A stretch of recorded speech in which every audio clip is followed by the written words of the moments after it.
안녕하세요. 군사돋보기입니다. 북한이 최근 8일 열린 최고인민회의 제14기 7차 2일차 회의에서 필요할 경우 핵무기를 언제든지 선제 타격에 사용할 수 있다는 것을 법제화해 우리나라로 하여금 심각한 위기의식과 경각심을 불러일으키고 있습니다. 이에 따라 북한은 5대 조건에 따라 선제 타격에 핵무기를 사용할 수 있다는 것을 법제화했습니다. 그 조건들은 북한과 그 국가 지도부, 중요 전략적 대상들 등에 대해 적이 핵무기 또는 기타 대량 살상 무기 공격이 감행됐거나 임박했다고 판단되는 경우 유사시 전쟁의 확대와 장기화를 막고 전쟁의 주도권을 장악하기 위한 작전상 필요성이 불가피하게 제기되는 경우 등인데요. 이에 대해 많은 군사 전문가들은 북한이 핵 보유국 중 가장 급진적이면서 공세적인 핵 전략을 취하고 있으며 우리나라의 군사 안보에 있어 심각한 위협이 닥쳤다고 경고하고 있는데요. 그와 함께 군 당국은 어서 빨리 절박감과 위기의식을 가지고 북한의 핵 공격을 상정한 한미연합훈련을 실시해야 할 필요가 있다고 지적하고 있습니다. 그러나 역시 세계 최강 미국이 이를 가만히 두고 보지 않고 있습니다. 북한이 핵무기 선제 타격을 할 수 있다 위협하자 미 해군의 핵추진 항공모함인 로널드 레이건함과 이를 호위하는 각종 이지스 구축함과 공격 원잠이 항모 전단을 구성해 한반도에 모여들고 있는데요. 특히 눈에 띄는 점은 이번의 경우 이 같은 재래식 전력 외에도 핵전쟁 지휘기인 E-6B 머큐리에 이어 최강 스텔스 구축함인 준말트 구축함까지 한반도 주변의 안보를 책임지는 제7함대에 최초로 실전 배치되었다는 것입니다. 핵전쟁 지휘기가 왔다는 것은 한반도 주변의 바닷속에 공격 원잠이 아닌 핵탄두로 장착한 SLBM을 발사하는 전략 원잠까지 와 있다는 것을 뜻하기에 북한이 핵무기를 사용한다면 당장 그에 대응해 북한을 끝장낼 수 있다는 것을 뜻하는데요. 9월 23일 오전 부산항에 입항한 미 해군 항모 전단과 핵전쟁에 대비한 미군의 전력이 얼마나 굉장한지 알아보겠습니다. 전문가는 아니지만 해당 분야의 정보를 조사 정리했습니다. 본의 아니게 틀린 부분이 있을 수 있다는 점 양해해 주시면 감사하겠습니다. 지난 9월 23일 부산항에는 현재 미 해군 제7함대의 전진 배치 항공모함으로 운용되고 있는 로널드 레이건함이 5년 만에 입항했습니다. 그리고 이 외에도 후방에서 이를 보좌하는 2개의 경항공모함 전단이 동원되었고 항공모함과 언제나 함께하는 이지스 방공 구축함들과 공격 원잠들이 함께 움직였는데요. 그런데 이 중 처음으로 작전에 투입된 최강의 구축함이 있습니다. 바로 스텔스 구축함으로 알려진 준말트급 구축함의 1번 함인 준말트함인데요. 준말트함은 이미 2016년에 미 해군에 취역했지만 그동안 각종 신무기의 평가 작업과 운용 안정성을 확보하기 위해 실전 배치되지 못하고 있었습니다. 그러나 최근 이 준말트급 구축함이 드디어 실전에 투입될 수 있다는 판단이 나올 만큼 안정화 작업을 마무리하는 데 성공했으며 그중 1번 함인 준말트함이 지난 8월 7일 샌디에이고 해군 기지를 출항했는데요. 이 준말트함은 8월 29일 하와이에 배치되었다가 9월 9일 괌의 아프라항 전략 해군 기지에 입항해 휴식 겸 보급을 받았습니다. 준말트 구축함은 만재 배수량 1만 6천 톤의 거대한 구축함으로 2차 대전기 중순양함이나 전함에 비교될 수 있을 만한 엄청난 크기를 자랑합니다. 하지만 적의 레이더에는 고작 작은 낚싯배 정도 크기로만 나타나 분간할 수 없는 최첨단 스텔스 구축함인데요. 소음 또한 거대한 수상함인데도 불구하고 초기형의 LA급 공격 원잠 수준으로 작습니다. 덕분에 준말트 구축함은 신의 방패라는 이지스함들조차 작전 수행 자체가 불가능한 아라비아해와 서해에서도 안전하게 작전을 수행하는 것이 가능한 함정인데요. 이 구축함에는 알레이버크급 이지스 구축함에 설치되어 있는 AN-SPY 1DV 이지스 레이더보다 더욱 뛰어난 탐지 성능을 가지고 있는 AN-SPY 3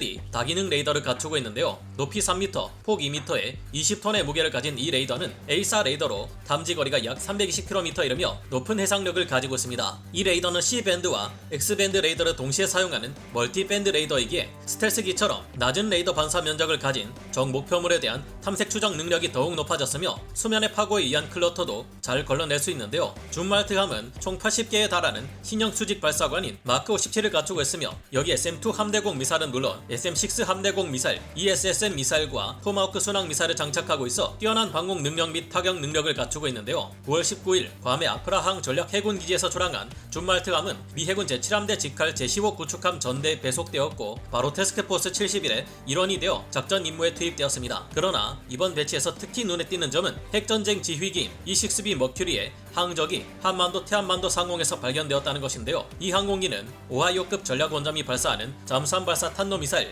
SLBM에 대한 발사 명령을 내리는 기체이며 그 SLBM들에는 당연히 전술 핵탄두가 장착되어 있습니다. 이들이 배치되었다는 것은 곧 언제든지 마음만 먹으면 북한의 지휘부와 핵심 시설 등을 전술 핵무기로 타격해 순식간에 끝장내 버릴 수 있다는 것인데요. 핵전쟁 지휘기가 한반도 상공에서 운용 중인 것을 보아 현재 우리나라 인근의 바닷속에는 서태평양 전략 초계 임무를 수행하고 있었던 오하이오급 전략 원잠의 5번함 SSBN 730 헨리 M 잭슨함이 은밀하게 자망 중일 것이 분명합니다. 그리고 이 잠수함과 로널드 레이건 항공모함 전단을 보호하기 위해 시울프급 공격 원잠의 1번함 시울프함 또한 제7함대에 배속되어 한반도 해역에서 활동 중이라는 것이 지난 8월 말 알려졌는데요. 그러나 이들 중 가장 강력한 억지력을 발휘하는 전력은 역시 니미츠급 핵추진 항공모함의 9번함인 CVN-76 로널드 레이건 항공모함입니다. 세계 모든 국가 중 오로지 미국만이 운용할 수 있는 초고가의 항공모함인 니미츠급 항공모함은 만재 배수량 10만 6천 톤의 체급을 자랑하며 건조 비용만 하나 7조 원, 유지비 또한 매년 3천억 원이 드는 어마어마한 전략 자산인데요. 무려 70여 기에서 100여 기에 이르는 함재 항공기들을 운용하는 이 항공모함은 증기식 사출 장치와 강제 착함 장치를 갖추고 있어 함재기 수에 비해서도 어마어마하게 많은 출격 횟수를 달성하며 F-18EF 슈퍼 호넷 함재 전투기들로 적진을 폭격하거나 제공 전투를 수행할 수 있습니다. 세계 최강의 에스코트 전자전기인 EA-18G 그라울러가 적 방공 시스템의 레이더들을 모두 먹통으로 만들 수 있기에 이들이 나설 경우 북한의 방공망은 모두 무용지물이 될 수 있습니다. 미 해군의 함대는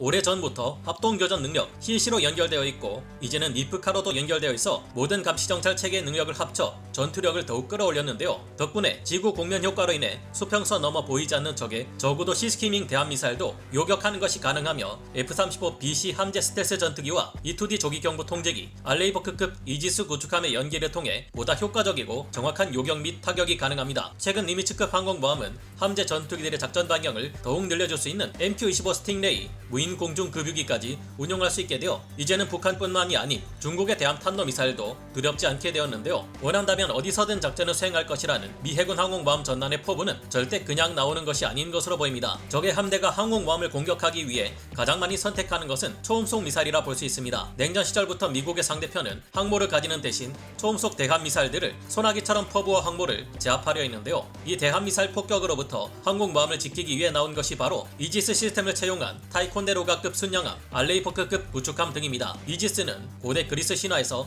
전쟁의 신 아테나가 사용하는 방패의 이름인데요. 신의 방패라는 이름을 가진 이지스 시스템은 조기 경보기와 함재기들이 적의 위협을 막지 못하고 항모 전단이 적의 화력에 노출되었을 때 진가가 드러나게 됩니다. 이지스는 고성능 레이더와 중장거리 대공 미사를 이용해 적의 비행체 무기에 대응하는 통합 전투 체계라고 할 수 있습니다. AN-SPY 1D 레이더는 탄도 미사를 900km 밖에서 일반적인 표적을 450km 밖에서 탐지하며 900개의 목표물을 동시에 지속적으로 추적하는 굉장한 능력을 가지고 있습니다. 타이콘데로가급의 경우 최대 24개 표적, 알레이버크급의 경우 최대 17개에서 18개의 적과 동시 교전을 할 수 있습니다. 이들은 SM-6 함대공 미사를 장비하고 있는 것은 물론 전 함대의 데이터를 함대 모아 공유하는 CEC로 연결되어 있어 보이지 않는 수평선 넘어 저고도에서 해수면에 바짝 붙어 날아오는 적의 시스키밍 대함미사를 미리 요격하는 것도 가능한데요. 탄도 계산과 무기 관제를 위해 각 함마다 슈퍼컴퓨터가 탑재되며 여러 대의 이지스함이 모일 경우 강력한 방공망을 형성할 수 있습니다. 이지스 전투 체계를 탑재한 함정들은 적의 대공, 대잠, 대함 공격으로부터 항모 전단을 방어하는 데 주 목적이 있다고 할 수 있겠습니다. 하나의 항모 전단에는 보통 이지스 시스템을 갖춘 호위함 3-4척이 항상 함께 작전을 수행하게 되는데요. 이지스 시스템 플라이트 3로 개량되고 있는